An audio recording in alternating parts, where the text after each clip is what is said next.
A good name is better than fine perfume, and the day of death better than the day of birth.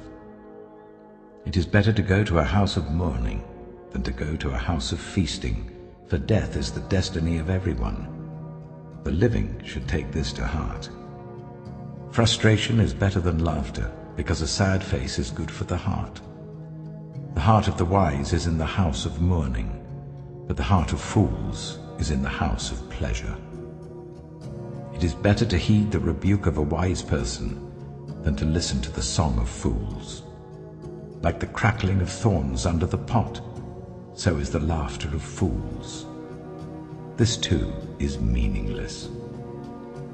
Extortion turns a wise person into a fool, and a bribe corrupts the heart. The end of a matter is better than its beginning, and patience is better than pride. Do not be quickly provoked in your spirit, for anger resides in the lap of fools.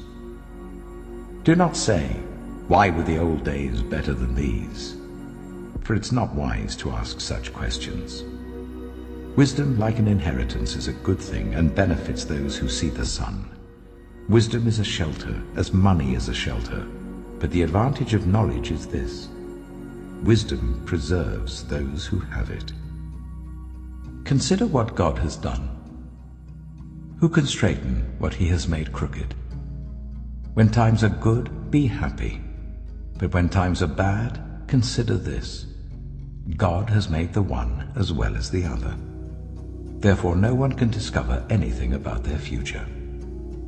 In this meaningless life of mine, I have seen both of these, the righteous perishing in their righteousness, and the wicked living long in their wickedness.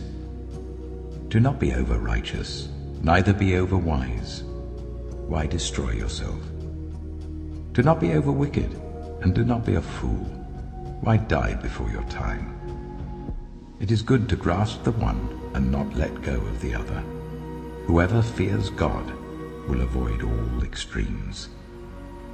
Wisdom makes one wise person more powerful than 10 rulers in a city. Indeed, there is no one on earth who is righteous, no one who does what is right and never sins. Do not pay attention to every word people say, or you may hear your servant cursing you. For you know in your heart that many times you yourself have cursed others. All this I tested by wisdom, and I said, I am determined to be wise, but this was beyond me. Whatever exists is far off and most profound. Who can discover it? So I turned my mind to understand, to investigate, and to search out wisdom and the scheme of things, and to understand the stupidity of wickedness and the madness of folly. I find more bitter than death the woman who is a snare, whose heart is a trap and whose hands are chains. The man who pleases God will escape her, but the sinner she will ensnare. Look, says the teacher, this is what I have discovered. Adding one thing to another to discover the scheme of things, while I was still searching but not finding, I found one upright man among 1,000, but not one upright woman among them all. This only have I found: God created mankind upright, but they have gone in search of many schemes. Who is like the wise?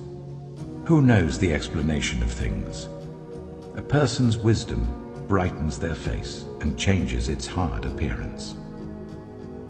Obey the king's command, I say, because you took an oath before God.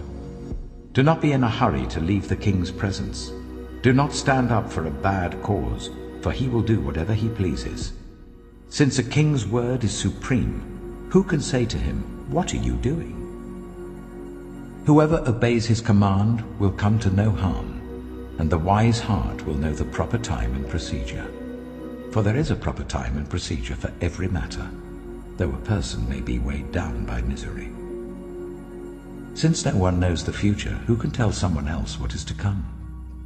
As no one has power over the wind to contain it, so no one has power over the time of their death. As no one is discharged in time of war, so wickedness will not release those who practice it. All this I saw as I applied my mind to everything done under the sun. There is a time when a man lords it over others to his own hurt.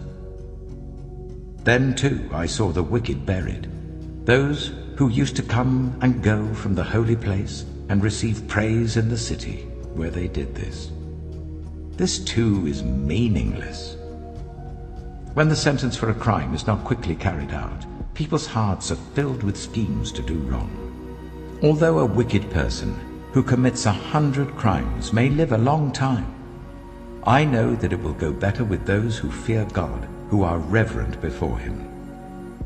Yet because the wicked do not fear God, it will not go well with them, and their days will not lengthen like a shadow. There is something else meaningless that occurs on earth.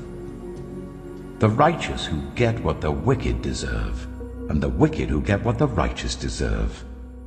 This too, I say, is meaningless. So I commend the enjoyment of life, because there's nothing better for a person under the sun than to eat and drink and be glad. Then joy will accompany them in their toil all the days of the life God has given them under the sun. When I applied my mind to know wisdom, and to observe the labor that is done on earth, people getting no sleep day or night, then I saw all that God has done.